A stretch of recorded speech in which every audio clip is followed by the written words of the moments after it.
je suis floue. Hello et bienvenue dans cette nouvelle vidéo. Aujourd'hui j'avais envie de partager avec vous 3 astuces culinaires slash recettes de cuisine qu'on va tester. Je les ai pas toutes testées dans la Tiny, c'est-à-dire avec finalement peu d'électricité. Alors pour ceux qui nous découvrent, on habite en Tiny donc avec mon copain depuis maintenant 1 an, et donc c'est une Tiny qui n'est pas sédentaire, qui est nomade, du coup on voyage un petit peu. Et du coup qui a la particularité d'être autonome en eau et en électricité. Et du coup, même si là c'est l'été et qu'on a a priori bien assez d'électricité pour tout ce qu'on veut, on n'a pas beaucoup dans la Tiny d'appareils électroménagers, type mixeur, etc. Voilà, un minimum de choses qui consomment de l'électricité. Et du coup l'idée c'était de tester des recettes qui normalement se font ou avec des appareils électroménagers ou voilà, qui requièrent normalement de l'électricité en utilisant d'autres astuces ou de la force mécanique, etc. Des choses comme ça. On va tester 3 choses. On va tester déjà de faire du yaourt sans yaourtière du coup. Ça c'est un truc qui m'intéresse bien. On va tester aussi une mayonnaise avec un petit ustensile qui, voilà, on verra si je me suis fait avoir ou pas en achetant ce truc là. Et on va ensuite faire de la panure pour a priori faire ce soir des burgers végétariens qui j'espère seront satisfaisants. Donc voilà, c'est parti, on va tout de suite se lancer là-dedans.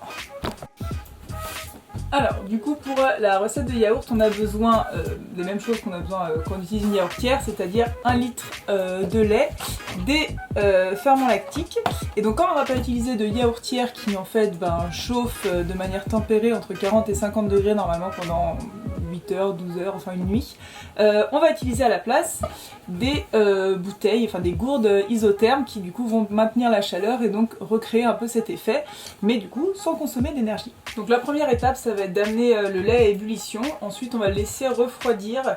Alors normalement il faut que ça atteigne une température autour de 45 degrés, donc ou vous avez un petit thermomètre de cuisine ou sinon on le fait au feeling tout simplement. Enfin il faut pas que ça brûle évidemment quand on met le doigt dedans, mais il faut que ça reste assez chaud pour que la levure puisse être activée.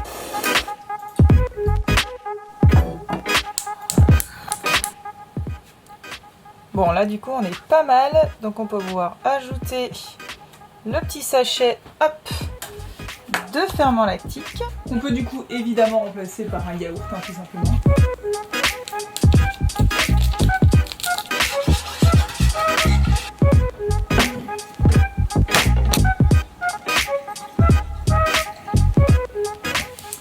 Donc j'ai rempli mes 2 bouteilles, on va les fermer et du coup les laisser à température ambiante pendant 8 heures.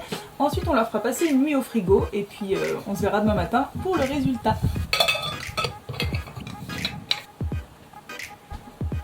Bon, en ce qui concerne la mayo, pour être tout à fait honnête avec vous, j'avais donc acheté d'occasion il y a quelques mois cette petite chose là, qui est une sorte de shaker à mayonnaise. Alors voilà, qui n'est pas du tout nécessaire, on est d'accord que la mayonnaise on peut la faire à la main, mais ça avait l'air d'être plus rapide et plus pratique et voilà, je me suis dit que puisque c'était d'occasion, pourquoi pas tester. Je l'avais testé une fois, ça avait été un gros fail et du coup dans ma tête je pensais qu'on l'avait encore dans la Tiny, mais non, puisque comme on est parti voyager après, j'ai dû me dire ça ne sert à rien, tu vas pas t'encombrer avec ce truc qui ne marche pas. Donc je ne peux pas vous le présenter aujourd'hui. Donc on peut faire une mayonnaise à la main sans aucun problème et c'est la technique la plus low-tech qui existe et voilà, c'est celle que je recommande d'utiliser. Cependant pour cette vidéo je voulais tester des trucs qui changent un peu et pas juste vous montrer une recette de mayonnaise à la main que des millions de personnes font mieux que moi sur internet. Du coup je me suis dit qu'on allait tester des recettes de mayonnaise. Alors ça peut aussi se faire alors avec un petit batteur électrique, ça existe et quand on était avant en appart on le faisait souvent comme ça. Mais ça se fait aussi au mixeur plongeant ou au blender, donc je me suis dit que peut-être ça pouvait faire gagner du temps et que ça valait peut-être le coup de tester ça, étant donné qu'on a dans la Tiny cette petite chose qu'on nous a offert, qui à la base est, vous savez ces petites choses, on met des fruits dedans, on met de l'eau et ça fait un petit smoothie. Qui fonctionne sur batterie, donc on l'utilise pas extrêmement souvent parce que quand c'est possible on essaye de pas encore une fois utiliser des trucs qui consomment à balle d'énergie, mais encore une fois je ne pense pas que ça consomme non plus énormément et voilà, je me suis dit que c'était peut-être marrant de tester à faire une mayonnaise avec ça pour cette vidéo. Voilà, donc on va essayer ça tout de suite. Alors, ah mince, ils mettent un œuf entier, moi je vais mettre que le jaune. Mais normalement on met que le jaune dans une mayo. Moi j'avais vu des trucs sur les internet. On met que les jaunes. En fait, on disait si tu fais une mayo en fait avec un blanc elle est plus légère. Oui, bah nous on n'est pas là pour. Non, bah, non, mais en fait, du coup, ça monte. Non, mais j'ai besoin du blanc pour la fois d'après, c'est pour ça. Non, mais peut-être que du coup, ça monte un peu facile. Alors, casser l'œuf, la moutarde et 100 ml d'huile.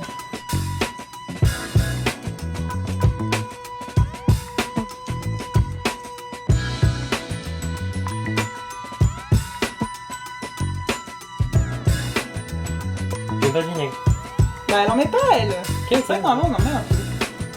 Comme tu mets à la fin, je m'en rappelle. Elle met pas du vinaigre dans. Ouais. Elle le met quand? Ah, elle l'a pas mis. Nanana. Ah, elle le met à la fin, le vinaigre. C'est bizarre, non? Bon, écoute, je fais ce qu'elle dit. On va tester comme ça.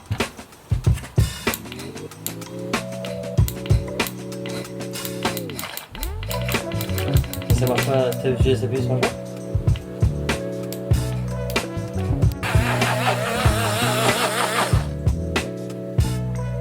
C'est pas foufou, hein. Allez, tu arrêtes maintenant. C'est non.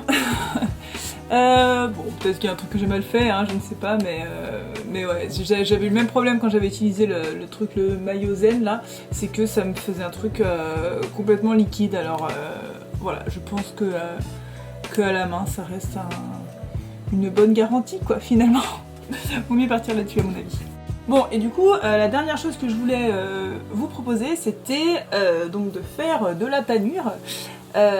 Donc avec un petit mixeur à main que je vais vous montrer tout de suite, qu'on utilise souvent, et avec des restes de pain. Donc à la fois c'est zéro déchet, etc. Et en vrai ça fait une panure qui est assez cool. Et avec on va paner des champignons, et après ce soir on va se faire des bons burgers avec ça. C'est ce petit mixeur à main de Tefal en fait, où tout simplement on va mettre dedans hop, une petite lame comme ça, je sais pas si vous voyez bien. Donc on va mettre dedans une petite lame comme ça. Il y a deux modèles avec, il y en a un autre qui d'ailleurs sera peut-être plus approprié pour ce qu'on veut faire. Il y en a une autre qui est comme ça, qui a des plus petits, je sais pas si ça se voit bien, mais qui a des petits crans. Un peu plus comme un couteau à pain, donc ça en vrai ça va peut-être être un peu plus pertinent pour ce qu'on veut faire que ça, qui est plutôt une lame froide entre guillemets, qui va très bien pour faire du houmous ou des trucs comme ça. Donc on va partir avec ça.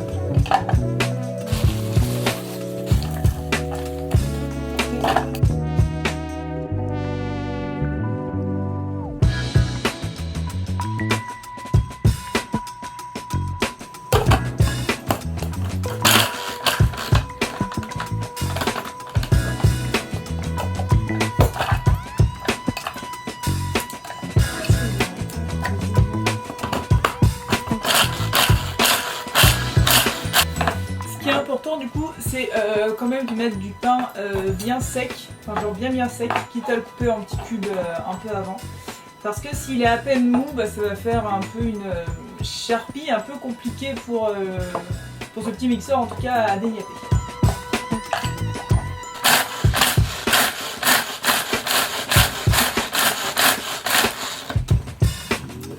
Alors du coup on a une jolie panure, hop. On va l'assaisonner un petit peu, on va mettre du sel, quelques épices, et puis on va pouvoir paner nos champignons.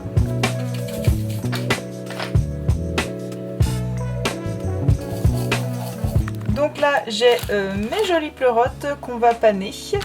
Un petit peu de farine du coup, le blanc d'œuf que j'ai délayé avec un peu de lait parce que sinon ça aurait pas fait assez en volume, et ma panure, et du coup on est parti.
2 bouteilles de yaourt ont passé la nuit au frigo et donc on va regarder ce que tout ça a donné.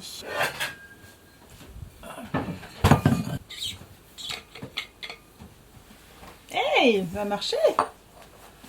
Vous ne devez pas voir bien grand chose, mais en gros... C'est du yaourt! Trop cool! Alors cette bouteille-là est un peu moins remplie, donc ça va être plus simple je pense pour vous montrer, parce qu'on va pas y laisser là-dedans, sinon on pourra jamais le manger.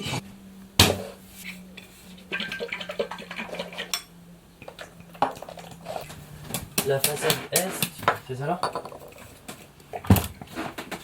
Regardez, là on a vraiment du yaourt. Alors il est forcément un peu liquide parce que je viens de le secouer pour le vider des bouteilles, mais je vais le remettre un petit peu au frigo, puis il est vraiment cool. Je suis trop contente. Honnêtement, je suis trop séduite par cette dernière technique de yaourt sans yaourtière. Je trouve qu'honnêtement, elle est simple, elle est très pratique, puis ça permet d'avoir du yaourt en vrac plutôt que dans des petits pots individuels, ce qui est appréciable aussi finalement. Donc voilà, donc vraiment très séduite par cette technique là que je pense que je referai. J'espère en tout cas que cette vidéo vous a plu. Si ça vous a plu, si vous voulez qu'on en fasse plus dans ce style là, n'hésitez pas à nous mettre un petit commentaire pour nous le dire. N'hésitez pas non plus à mettre un petit pouce bleu si vous voulez soutenir un peu la vidéo et la chaîne. On se retrouve très bientôt pour d'autres vidéos de ce type là ou voyage, je sais pas encore. En attendant, n'hésitez pas à nous retrouver sur Instagram @lemonde-autour et passez une très bonne journée, une très bonne soirée et à bientôt.